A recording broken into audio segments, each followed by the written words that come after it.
Hey, what's up guys? Welcome to the video. Today we're going to be discussing how to not lose muscle while getting lean for teen lifters, okay? And this video is going to come in handy for those of you who have packed on some size and you are trying to lean down to better show off your definition, your muscle, etc. But before we get into that, my name is Noah. I am the founder of Get Her Done Fitness, and I made it my mission to help all the young teenage men get the body and the confidence that they've always wanted. And if you stick around to the end of the video, I have a couple hidden gems for you guys, so don't miss out on those. Stick around to the end.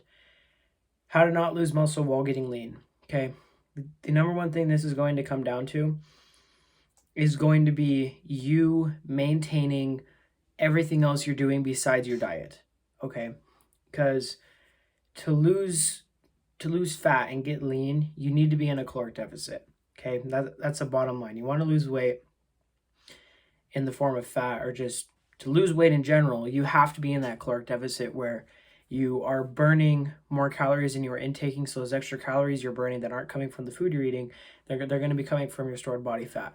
And so the bottom line is that you need to be eating in a caloric deficit. And how much of a caloric deficit is going to depend on how quickly you want to do this. And if you're trying to get to a new state that you're going to maintain, right? Like if you're trying to get lean and you're trying to stay lean for the most part, I would recommend going the slower route and probably stick to like a 100 or 200 calorie deficit for a few months. But if you want to do it fast, which I actually don't recommend, because you have a higher chance of losing muscle and losing more muscle because it's that much more extreme, and there's no other way to put it. So if you want to do it quickly, that's fine, but just know that you're going to lose more muscle than you would probably like. So I would recommend doing it the more attainable, slower route. And not to mention, doing it slower is going to be easier for you because that means that you can eat more food, you're not going to be hungry all the time, etc.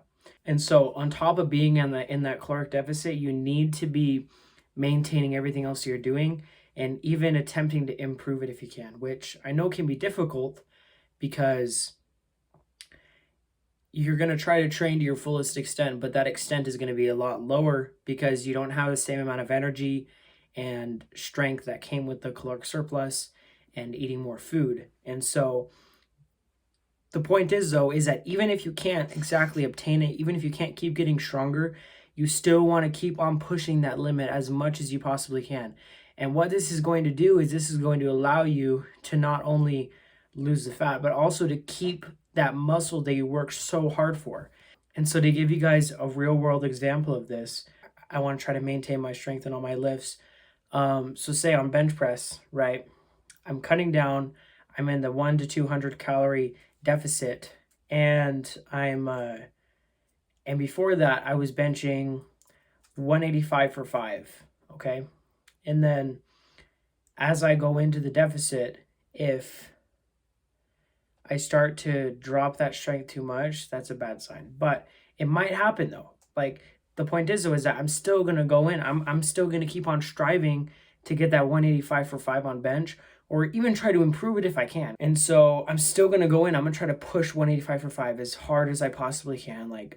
I need to keep that. And then if I end up getting it for 4 or 3, but that was quite literally like a maximum effort attempt, like I couldn't get another one for the life of me, then it is what it is, and that's just what happens while you're cutting. But you want to try to the best of your ability to maintain your strength and constantly strive to reach that limit. Even if that limit is dropping, you still need to hit that limit and then try to push past it.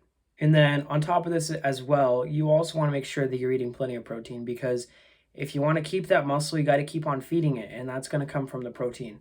And so you need to maintain the same amount of protein. So even if you're eating, however many calories less, you still need to be eating that at least 1 gram per pound of body weight of protein. And I would even recommend to do as much as you possibly can, like literally, probably honestly 1.5 or even 2 grams per pound of body weight of protein, just to really, really, really hold on to that muscle, get as much as you possibly can, so there's no ifs, ands, or buts when it comes to your body holding on to that muscle. And although keep in mind that this can be really difficult, especially on a cut, and I'm just kind of giving this to you guys as a warning, because when you're on the cut, you are burning your energy stores, right? You're burning those up. And so you're not going to have as much energy.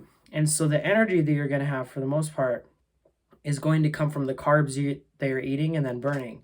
And so I tell you guys to not worry about your carbs and fat. Like those are really, irrelevant in most cases.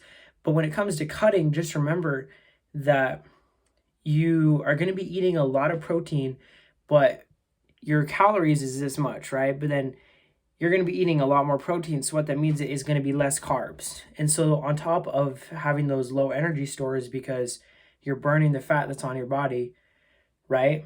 You're also going to not be able to have a lot of carbs because you're eating a lot of protein, right?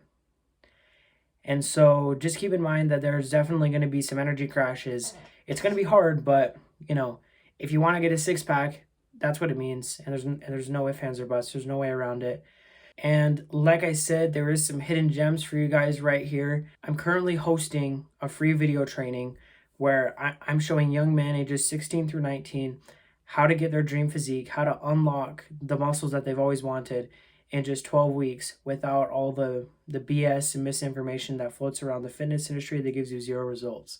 Go down below and click that first link, and I will catch you guys in the next one. Always remember to get her done.